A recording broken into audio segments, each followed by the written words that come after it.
বাংলাদেশের পোলাপান এটি শালা হিজলার চেয়েও খারাপ, না সেরি না সেরা। আরে তোরা ডান শিখ না, বাসস্থান দেন, থাকার জায়গা আর কিছু টাকা দেন যাতে শিল্পীরা ভালোভাবে চলে। প্রত্যেকটা ছবি এই যে কিন্তু ফলো একই গেট আপের কি চলে ভাই। ঈদের দিন সার্ভারে ডিস্টার্ব। সিএম ভাই এই গালিটা কি নিচ্ছে যে প্রেগনেন্ট, আপনি প্রেগনেন্ট, আপনার সঙ্গে সেক্স করা যাবে, এটা কি কোনোদিন হয়? আপনি বলেন তো। আজকে যদি মান্না ভাই থাকতো, জসিম ভাই যদি থাকতো, দুইজন যদি থাকতো, এসব ডায়লগ হলে দিতে পারতো না মিয়া। যুব সমাজ যদি নষ্ট করে যদি থাকে, তাহলে ডিজি স্যার আর সচিব স্যার নষ্ট করছে। ঈদে আপনার প্রত্যেকটা ছবি এই যে কিন্তু ফলো দেখেন।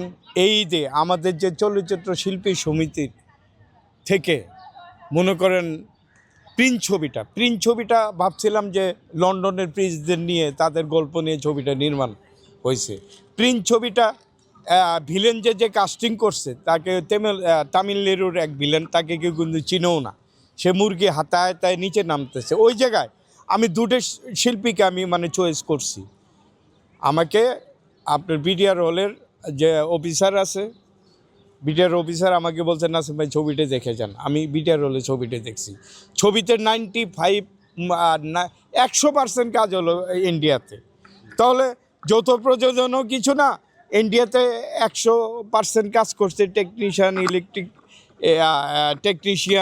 ইলেকট্রিশিয়ান থেকে শুরু করে ক্যামেরাম্যান থেকে শুরু করে যারা আছে সবাই এইটা মনে করেন। এই ছবিটা বাংলাদেশের কোনো মানে শুধু একজন শিল্পী ছিল, শুধু অপু ভাই ছিল। তো এই ছবিটা ফলো মনে করেন ফিনিশিং ছিলই না। আর একই গেট আপের আপনার তুফান করলো, বরবাদ করলো, একই গেট আপের কি চলে ভাই। নাটকের যে ডিরেক্টরেরা ভাই, আপনারা যে ছবিগুলো যে আপনারা যে নির্মাণ করে যে ছাড়েন, এই ছবিগুলো ভাই একই গেট আপের এতটি ভাই ছবি চলে। দেখেন আপনি সঞ্জয় দত্তকে ফলো করেন, ইন্ডিয়ার সালমানকে ফলো করেন, তারপর হলো শাহরুখ খানকে ফলো করেন, তাদের স্কিন দেখছেন? কোনো দাড়ি চুল কিছুই নাই। গল্পের প্রয়োজনে যদি দাড়ি লাগে, দাড়ি মেকআপ মেনেই আপনার দাড়ি দিবে, চুল দিবে, ঠিক আছে। এই যে দেখেন ছবিটা ফলো খাওয়ার পর সবাই ঘিরছে, হল মালিকেরা শিরিন সুলতানাকে করছে, যে প্রযোজক ওনাকে মনে করেন ঘিরছে। এই মাননীয় প্রেসিডেন্টের যে ছেলে আদনান স্যার, আমাদের প্রযোজক পরিবেশক, উনি ওই জায়গা থেকে ওই মহিলাটাকে বাঁচাচ্ছে। যে টেবিল কালেকশনে যে টাকাটা নিয়েছিল, টাকাটা ব্যাক চাইছিল, কারো কাছে 2 লাখ, কারো কাছে 3 লাখ টেবিল কালেকশনের টাকাটা ব্যাক চাইছে। সো আপনার বাঞ্জারামপুরের এক হলের মালিক মানে অনেক দিন পর হল চালু করছে, মানে সিট সম্পূর্ণ ক্লিন করে তার খরচ গেছে 11 লাখ টাকা। টেবিল মানি 3 লাখ টাকা দিছে, তার 2 লাখ টাকাও আসে নাই। এই ছবিটা চালায় 2 লাখ টাকা ঈদের দিন ছবি পায় নাই। সার্ভারে ডিস্টার্ব। ঈদের দিন সার্ভারে ডিস্টার্ব। আর ঈদের আগের দিন পোস্টার দিছে ভাই, পোস্টার ঈদের আগের দিন 4 সিট 1 সিট আপনার সহ দিছে, ব্যানার সহ দিছে। ভাই এটা কি ভাই? ঈদের ছবি প্রচার হবে 15 দিন আগে থেকে, বিভিন্ন জায়গায় পোস্টার দেবে, 4 সিট পোস্টার, 1 সিট পোস্টার দেবে, হলের সামনে ব্যানার টাঙানো থাকবো, কোনো কিছু না দিয়ে ঈদের আগের দিন শুধু ইউটিউবে আমরা জানছি যে ঈদে আপনার প্রিন্ট ছবি রিলিজ হবো। গল্প কোনো কিছুই নাই ছবিতে, ফিনিশিং নাই ভাই। দর্শক কেমনে দেখবে? ছবিটা একদম পুরা ফ্লপ। দম আছে, দম ভাই একদম একই ক্যাটাগরির, সুরঙ্গর মতন একই ক্যাটাগরির ছবি উনি করে অ্যাক্টিং করে, দর্শক কিন্তু খায় না। আর আমি বলছি রাক্ষসের কথা, রাক্ষসে এমন একটা অশ্লীল একটা ডায়লগ ইউজ করছে যে আপনার প্রেগনেন্ট, আপনার সঙ্গে কি সেক্স করা যাবে? এটা আমার ছেলে, আমার মা বোন, এটা কি সমাজের এই মুসলিম দেশে ইসলাম ধর্ম সবাই আমরা মুসলমান, এই দেশে 95% মুসলমান। এই জায়গায় আমি মাননীয় ডিজি স্যার এবং সচিব মহোদয়, সেন্সর সার্টিফিকেট বোর্ডের সচিব মহোদয় জনাব মঈন স্যারকে প্রশ্ন করলাম, স্যার এদিকে আপনারা কি সেন্সর এবং যারা সেন্সর বোর্ডের সদস্য আছেন তাদের কাছে আমার হলো প্রশ্ন, আমি একজন চলচ্চিত্র অভিনেতা, আপনারা কি এই ছবিটা সেন্সরে কি এই ডায়লগটা কি আপনারা ডায়লগটা দিয়ে কি ছবিটা কি সেন্সর দিছেন, না আপনারা সেন্সর হওয়ার পরে এই ডায়লগটা ডিরেক্টর এডিট করে লাগাই দিছে? আপনাদের কাছে প্রশ্ন। আর আমি বিচার জানাচ্ছি মাননীয় তথ্যমন্ত্রী স্যারকে। এই রাক্ষস ছবির সম্বন্ধে, এই ডায়লগ সম্বন্ধে তথ্যমন্ত্রী স্যারকে মানে বিচার দিচ্ছি, এবং আপনার সাংস্কৃতিক প্রতিমন্ত্রী স্যারকে অনুরোধ করছি, স্যার ছবিটা দেখে এই ছবিটা একদম ব্ল্যাক লিস্টে দিয়ে দেন। টেইলার আপনার পোস্টার সহ, যা পোস্টার যে সেন্সর যে করছেন, পোস্টার টেইলার ছবি সহ আজীবনের জন্য ব্যান করে দেন, যাতে আমাদের সমাজ, আমাদের পোলাপান যদি বলো ওই ডায়লগটার জন্য এই ছবিটা একদম ফুল ব্ল্যাক লিস্টে দিয়ে দিছে রানা প্লাজারের মতো। এটা যদি আমি বলি যে যুব সমাজ যদি নষ্ট করে যদি থাকে, তাহলে ডিজি স্যার আর সচিব স্যার নষ্ট করছে, আর সেঞ্চুর বোর্ডে যারা মেম্বার ছিল তারা নষ্ট করছে। এরা সই ডিজি স্যার সইটা যদি না দিত সেঞ্চুর তো হইতো না। ওই যে তথ্য মন্ত্রণালয়ের সচিবের সই আছে ওই জায়গায়, ডিজি স্যারের সই আছে। দোষ হলো তাদের, নাতে সিয়ামের বাবার ক্ষমতা নাই, বাবার ক্ষমতা, গোষ্ঠীর ক্ষমতা নাই মিয়া। এই ডায়লগ দিয়ে এই ছবিটা মিয়া অলে অলে দিয়া মিয়া। আর কি আপনারা কি ঘুষ খাইছেন মহিন স্যার, ডিজি স্যার, আপনারা কি ঘুষ খাইছেন নাকি, যে ঘুষ খায় এই ডায়লগ আপনি সেন্সর করে দিয়ে দিয়েছেন? নাকি ছবি সেন্সর করার পরে এডিট করে ওরা লাগাইছে এই ডায়লগটা? আর ডিরেক্টর আপনার কি কোনো ব্রেন নাই?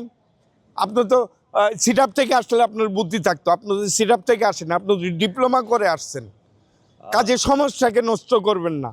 আমাদের দেওয়ার মতন আমরা শার্ট প্যান্ট কেমনে পরে আমাদেরকে ফলো করে, সিনেমা নাটকের শিল্পীদেরকে ফলো করে, আমরা কেমনে কথা বলি ফলো করে, আমরা কেমনে চলি আমাদেরকে ফলো করে, আমরা কোন কেসটা পড়ি এটাও ফলো করে। আমরা সমাজটাকে আমরা ভালো দিতে চাই, আমাদের দ্বারাই শিখবে। না আমরাই যদি নষ্ট করে দেই, তাহলে সেন্সর বোর্ড থাকার চেয়ে না থাকাই ভালো। আমার উচিতে এই ডায়লগ যদি হলে যদি যাইতে সেন্সর বোর্ড থাকার চেয়ে না থাকে বলো। তা আমিও ছবি রিলিজ করে, আমিও শুটিং করে সেন্সর ছাড়া আমি আন্দাবাদেলে মানে দেবো, পতিতালয় মতিতালয় যা আছে সব অরিজিনাল দৃশ্য দিয়ে ছবি ছাড়বো। আজকে যদি মান্না ভাই থাকতো, জসিম ভাই যদি থাকতো, দুইজন যদি থাকতো, মান্না জসিম ভাই থাকলে এসব ডায়লগ হলে দিতে পারতো না মিয়া। মান্না ভাই আর জসিম ভাই যদি থাকতো, মান্না ভাই রাস্তার মধ্যে বাড়াই যেত গা, ডিপজল ভাই থাকলেও রাস্তাতে নেমে যেত গা। This no like. তাহলে আপনারা কেন রাস্তায় আসেন না? হ্যাঁ, আমরা রাস্তায় আসবো, অচিরেই আসবো। কিছুদিন যেতে দেন। নতুন সরকার আসছে, প্রাইম মিনিস্টার তারেক জিয়া, আমাদের রাষ্ট্রপতি, বিএনপি চেয়ারপারসন, কিছুটা দিন যেতে দেন। কেবল উচ্ছেদ অভিযান শুরু হয়েছে না গুলিস্তান বিভিন্ন জায়গায়, রাস্তাকে উচ্ছেদ কিন্তু করে দিয়েছে সম্পূর্ণ গুলিস্তানে। দোকানপাট আশেপাশে নাই। হ্যাঁ, চাঁদাবাজি বন্ধ। সে যে কোনো জায়গায় সে ঢুকে যাইতে চাই। হযরত ওমর ফারুকের মতো রাদিয়াল্লাহু আনহু যেভাবে ঘরে ঘরে যায় ঢুকে, কে খাইছে কে না গেছে খুঁজ দিত, ও এরকম হয়ে গেছে কাছে। ওই ইকবাল মামা কয় না, ইকবাল মামা কি কয়, ইচ্ছারা আসেন। এখন তো ঈদও তো ফলপ গেছে, প্রত্যেকটা ছবি ফলপ। ঈদের পরে দেন না, ঈদের পরে দেন। আমি সুপারস্টার নায়ক যদি নইতাম কি করতাম জানেন? আমার তো চেহারা আল্লাহ পাক ভালো দেয় নাই, আমিও 3টে নায়ক খাড়া করতাম। ওই জায়গা থেকে সিঙ্গেল একটা করে হিরো বাড়ায় মানে ছবি পাইতো, ইন্ডাস্ট্রি চাঙ্গা হইতো। এটা আমাদেরই ব্যর্থতা, যারা স্ক্রিপ্ট রাইটার তাদের ব্যর্থতা, যারা প্রযোজক তাদের ব্যর্থতা, যারা পরিচালক এই তিনজনের ব্যর্থতা। সিএম ভাই এই গালিটা কি নিচ্ছে যে প্রেগনেন্ট, আপনার সঙ্গে সেক্স করা যাবে? এই সিএম ভাই এটা কি কোনোদিন হয়? আপনি বলেন তো, আপনি তো মানে এলএলবি অ্যাডভোকেট, আপনি উকিল। ভাই হয় কোনোদিন এটা ভাই একটা মুসলিম দেশে? আপনি বলেন তো ভাই, দর্শক কেমনে গ্রহণ করছে আপনি বলেন তো? আপনারা কত গালাগালি করছে, এরপরে দেখেন আপনার ছবি দেখার জন্য হলেই যাবে না দর্শক। এত গালাগালি হয় ভাই? যে ডায়লগটা দিয়েছেন এটা সমাজে চলে? দমের ছবি হিরো আরফান নিশু, আর হিরো তো দাঁড়ালেই হিরো। ওই আমাকে রাকিব স্যার ডিরেক্টর, হিরো অনেক ছবিতে নায়কের হিরোর অভিনয় করছে, দাঁড়ালেই হিরো। ওই যে রাসেল ভাই করে, দাঁড়ালেই হিরো, বোঝা যায় যে হিরো। আমাদেরকে গোয়া সারা বাংলাদেশ দেখে নাই, তারপরে খেলারি দিলাম, মোটামুটি চলে নাই। রাকিব স্যার তো অনেক ছবির হিরো, দর্শক গ্রহণ করে নাই, রাস্তাঘাটে চিনে না থাকে। আপনার নিশুত কি সিনেমার হিরোর মতন দেখা যায় ভাই? এটা হয় কোনো দিন ভাই? আর প্রত্যেকটা হিরোর দাড়ি চুল, এটি কি ভাই? আপনার কি ছবি কি আপনার? আসলে ভাই সিনেমার ডিরেক্টর না এরা হলো ডিপ্লোমা বাইরের, পরিচালক সমিতির ডিরেক্টর না, সিটআপ থেকে আসে নাই। তাহলে এসব ছবি এরা বানাইতো না। চুল কাটতে বলতো সাকিব খানের, দাড়ি কাটতে বললো। আমার দাড়ি লাগলে আমি দাড়ি দুম, চুল লাগলে চুল দুমু। গল্পে যে জায়গায় সিরা প্যান্টেন দিয়ে কি লঙ্গি পরে শকশকেরে পার করেতে নিব আনা আনা, তোমার বেলা নিব সখী, তোমার গানের শোনার সখী গো। ফারুক ভাই এমপি, কোটি কোটি টাকার মালিক, সুজন ছবি সুপার ডুপার হিট দিছে। তারপরে সালমান শাহ, মা হলো নীলা চৌধুরী এমপি ছিল তখন, বাপ ছিল ম্যাজিস্ট্রেট। সে গ্রামে হাজার হাজার ছবি সুজন সখী কি সুপার হিট গেছে। হল মালিকেরা 100% ভালো বলছে। আমার উচিতে রিলিজের 20 দিন আগে 1 সেট 4 সিট পোস্টার সারা বাংলাদেশে যার যার থানা যার যার এলাকায় ঢুকায় দেওয়া উচিত। হলের সে ও আর এক ব্যানার একটা দেওয়া উচিত আমি মনে করি। ছবি আপনার ঈদের ছবি দিবেন, আপনি প্রচার দিবেন না? আপনি কি প্রচার দিবেন না? আপনি তো প্রচার দেওয়া উচিত। কাজেই আপনারা যারাই ছবি নির্মাণ করবেন, আপনাদের ছবি চলবো না। মিডিয়া যারা ডিরেক্টর, আবারও বলছি, আপনারা যারা প্রযোজক তারা সিনেমা ডিরেক্টরের হাতে ছবি দেন, ছবি সুপার ডুপার হিট হবে। আমার বিশেষ অনুরোধ ভাই, তারা গল্প পাবে। নারায়ণ ঘোষমিতা এজ এ মিন্টু, দেলো জান ঝন্টু, আজিজুর রহমান বলি, ইবনে মিজান, দেওয়ান নজরুল, এরা কামাল আহমেদ, এরা কি ছবি বানাইছে, রজনীগন্ধা, তাদের গান ওমর, তাদের ছবি ওমর। আমি হিরো রাসেল ভাই আমারে 3টে ছবিতে ঢুকাইছে, আমার মতো নাসিমরে 3টে ছবিতে ঢুকাইছে রাসেল ভাই। মিয়া একটা নায়ক আমি করলাম না, আরো 3টে গল্প চেঞ্জ করে গল্প নেন। আর মেয়ে গল্প চেঞ্জ করে গল্প নেন, আমার সাথে আরো 2 হিরো নেন গেটেড, ওরা সিঙ্গেল ছবি পাবো। মিয়া আমি হিরো, আমি করবো না আপনার ছবি। মিয়া আমার গুলশান বাড়ি হয়েছে 7 তলা, রেস্টুরেন্ট আছে, পুবাইলে আমার রিসোর্ট আছে। আমার কি লাগে সাকিব খানের? মিয়া কোটি কোটি টাকা মিয়া কামায় নিছে। 30-40 বছর হলো মান্না ভাই মারা যাওয়ার পর, মাঠে কোনো হিরো নাই মিয়া। আর আমিও বাংলাদেশের পোলাপানিটি কোয়া লাগে শালা হিজলার চেয়েও খারাপ, না সেরি না সেরা। আরে তোরা এসে অভিনয় কর না, ফাইট শিখ না, অভিনয় শিখ না, ডান্স শিখ না। টাকা কামায় নেই ইন্ডাস্ট্রিজ থেকে, টাকা কামায় নেই। আমাদের বাংলাদেশে তো কোনো পুরুষ ছেলে নাই, সব মহিলা।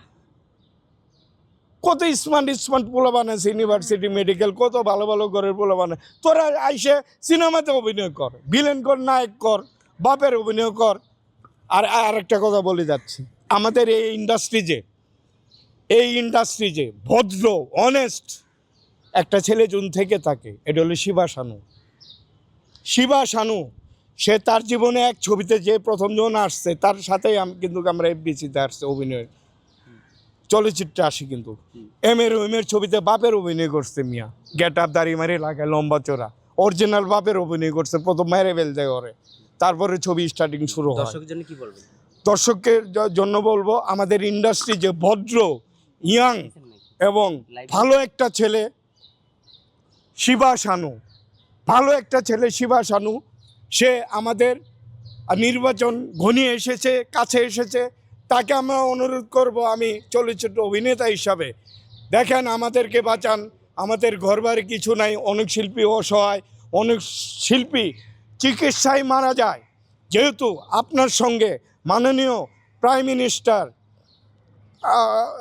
বিএনপি চেয়ারম্যান জনাব তারেক রহমান স্যারের সঙ্গে আপনার একটা সম্পর্ক আছে, আমাদের কিছু শিল্পীর